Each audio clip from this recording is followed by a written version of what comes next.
And Well, that certainly places a lot of pressure on me, Margaret, not to stand between my colleagues here and their coffee. It's also never easy to follow Jeff and try to comment on his presentations because they always cover so much ground and are so encyclopedic in their scope. But I'll try to contribute to the discussion not merely by responding in some small ways, Jeffrey, but to complement it a little bit, perhaps by adding a little bit more commentary on the other half of the title in particular for this part of the session, the subsidiarity half, whereas Jeff talked primarily about a certain view of solidarity. But like him, I will try to contribute to the discussion in a way that brings to us a few of the insights from empirical social sciences, as well as simply a reflection on the conceptual aspects of subsidiarity. So let me start simply by saying that authentic inclusion, as we've already heard in the wonderful opening remarks by His Eminence, can't simply be viewed as a question of material outcomes.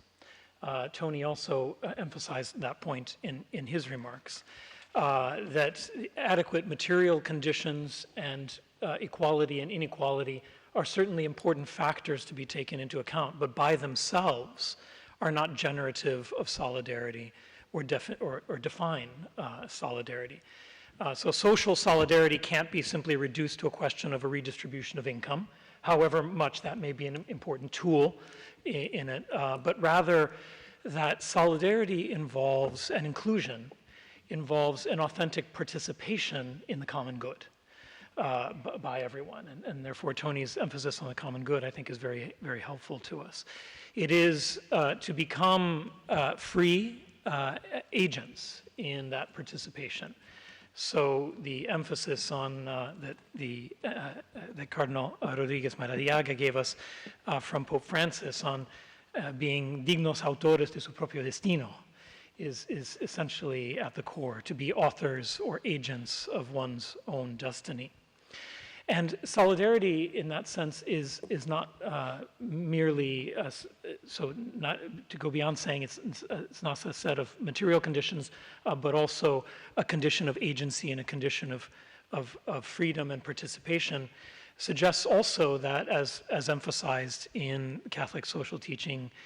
for at least the last few decades, it is a virtue.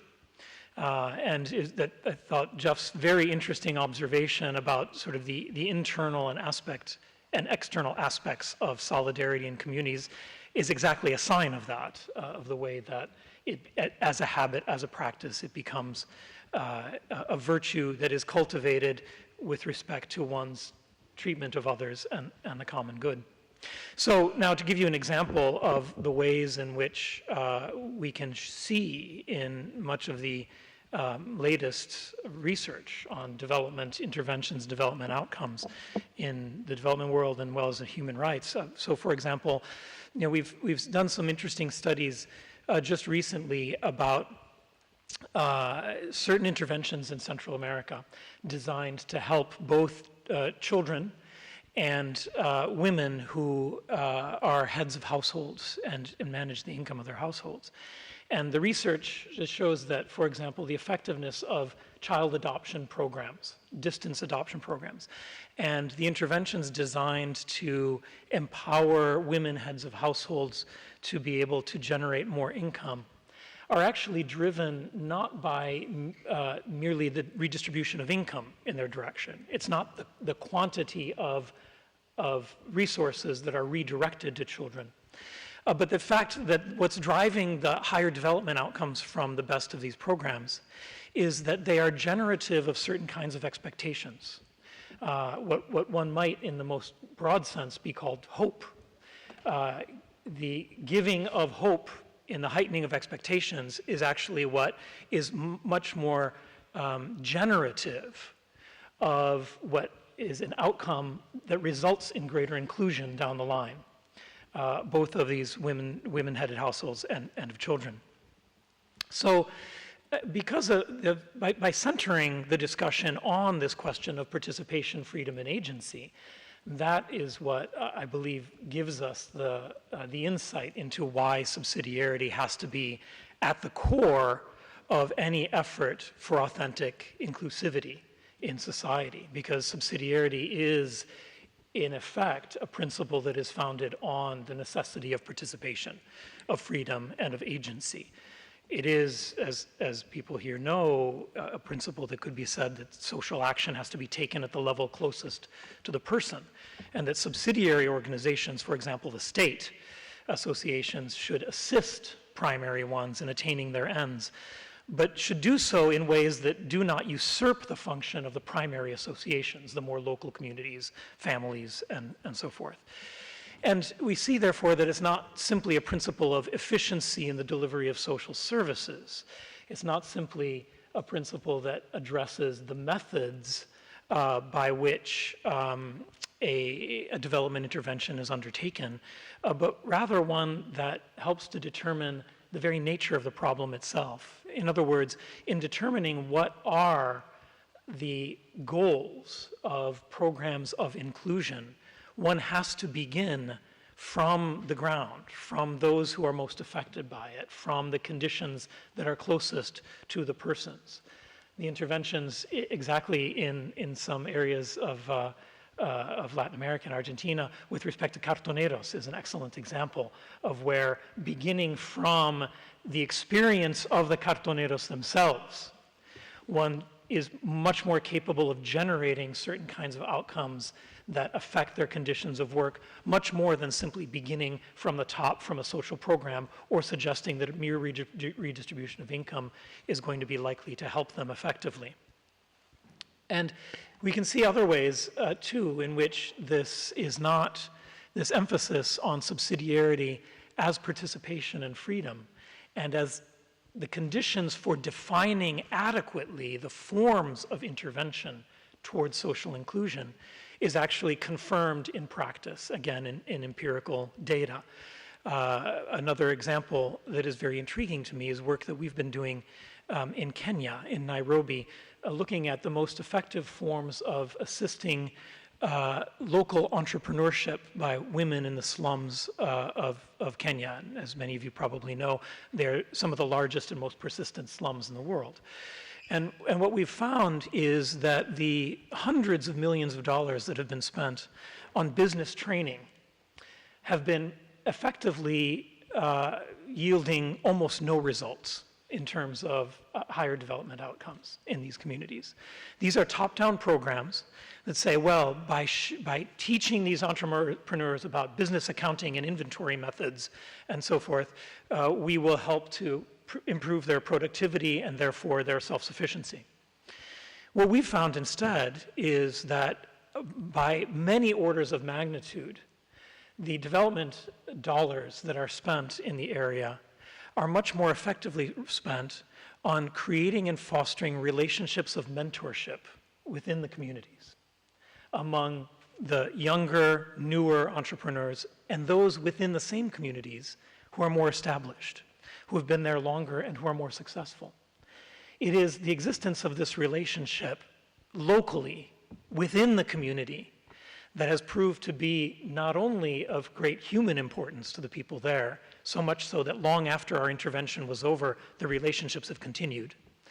but also in purely economic terms, much more generative of effective outcomes that then result in the inclusion of those who have just begun to try to sustain themselves through their own economic activity. Similar research was done in a completely different area, different part of the world, and different theme, on questions of violence against women in the poorer parts on the outskirts of Quito in Ecuador, showing that governmental interventions simply designed to articulate standards of human rights and to try to enforce those standards of human rights through the exercise of the authority of the state directly have had very little effect on the actual conditions of women in their households. Whereas locally designed programs to unify those women among themselves, to give them people to talk to, advice to seek, ways to organize within the community,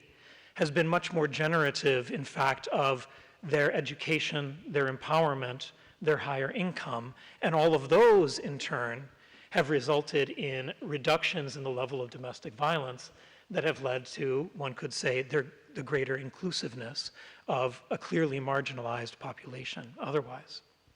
So all of these are ways of sort of hinting, I think, in the few minutes that I have, to show why subsidiarity, seen as essentially grounded in participation, freedom, and agency,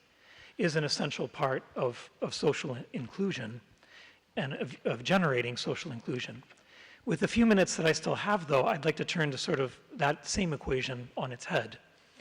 and say, of course, it is also true that if subsidiarity is going to be understood properly, and not merely as a form of devolution, not merely as a form of a kind of laissez-faire liberalism, then it is also necessary that solidarity be seen in relationship to subsidiarity and give some definition to when and how subsidiarity will, in fact, be implemented concretely. Or to put it a different way, subsidiarity only functions as a principle of inclusiveness if it is kept in close relationship to the common good. So again, I'm very appreciative of Tony's emphasis on the need to revive and strengthen an understanding of the common good, because subsidiarity itself only has the capacity to be functional and coherent in relationship to a prior understanding of the common good. We need to be able to judge concretely when and how to intervene to provide the subsidium that gives the principle its name. Again, some examples there are very rich examples here in the problem that both Jeff and His Eminence Rodriguez emphasized with respect to indigenous peoples. One sees in the indigenous peoples of the Americas efforts to respect a certain kind of pluralism that sometimes essentially is a form of abandonment, that fails to intervene or provide the assistance of the subsidiary community, the state or otherwise, as a form of what is not in fact subsidiarity, but abandonment, right? So it's only when seeing the good of the local community as part of and in relationship to the larger good, the larger common good, that subsidiarity makes sense, because otherwise it results in a fragmentation of social policy, a fragmentation of politics, and a fragmentation of the community. So perhaps as methodological approaches in the development world, one way of uniting these two dimensions of solidarity and subsidiarity around a common good is one that we have to construct perhaps by taking up Pope Francis's invitations, which then he takes from his predecessors and from the Catholic social tradition more broadly, of not merely subsidiarity and solidarity as broad principles, but their instantiation in certain concrete practices in the forms of encounter, again emphasized by the Cardinal, and accompaniment. These are also words that Pope Francis values a great deal. It is only through an authentic human encounter with the other, and then sustains a relationship of accompaniment, like the mentors in the slums of Kibera in Kenya, that is capable of expressing solidarity while still respecting the freedom and agency of the other in such a way that allows subsidiarity to be an effective tool of development and of inclusion. One might look at, and I'm eager to hear following this, the remarks of Professor Weiler on the question of welcoming the stranger and the problem of migrants as a sort of paradigmatic locus of where encounter and accompaniment need to be the methods of generating inclusiveness, rather than simply forms of assistance that reduce the human dimension of those who are migrating and displaced. So finally, to close, I will just mention very quickly three areas where I think the social science research ought to be investing more time and resources and effort in trying to understand these relationships of solidarity and subsidiarity in order to generate inclusivity. One is the question of violence, again, taking up one of the themes that at the very end Jeff referred to, talking about the importance of peace to solidarity. Not just violence in the form of warfare and large-scale conflict, but everyday violence on the streets and communities is one of the greatest obstacles to inclusivity and development, one of the greatest obstacles to participation in an authentic form that respects freedom. By a recent study in the United Nations, more than half of the population of the world, 4 billion people, currently live in conditions where they do not have reliable access to the institutions of justice and the rule of law, and therefore do not have the possibility of controlling violence in their communities. Those are things that local communities can simply not provide for themselves. There needs to be institutions and institutions of justice and law to do that, and yet without that, they cannot be protagonists of their own destiny. A second area that I think is in need of great focus, again, picking up on Jeff's theme, but in a different way, is the area of education. We've seen in really interesting research over the last couple decades in the United States, for example, the way that, and I'm just picking one tiny bit of the research, the way that Catholic schools in the United States and the system of Catholic education in the United States has been found to generate much higher levels of social solidarity